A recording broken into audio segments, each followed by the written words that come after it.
Public எக்ஸாமுக்கு important question சொல்றேன், note பண்ணிக்கோங்க. சொல்லுங்க சார். 4 4 3 3 5 2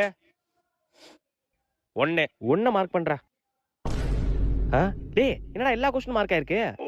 சார் ஏதோ தப்பா சொல்லிட்டீங்க போல சார். எல்லா क्वेश्चन மார்க் ஆயிருக்கு சார். தம்பி எல்லாமே இம்பார்ட்டன்ட் தான். மச்சான் பப்ளிக் எக்ஸாம் வரப்போகுதுடா, படிக்கணும்டா. டேய் பப்ளிக் எக்ஸாம்ல எவன்டா படிப்பான்? நான்லாம் கதை தான் அடிப்பேன். என்னடா சொல்ற? மூடிட்டு படுறான்னு சொல்றேன்.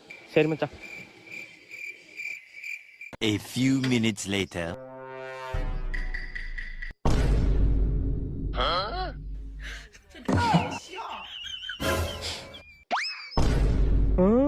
என்ன படிக்கிறான்? இந்த வீடியோ ரெட் கலர் கமெண்ட் பண்ணிட்டு பாருங்க.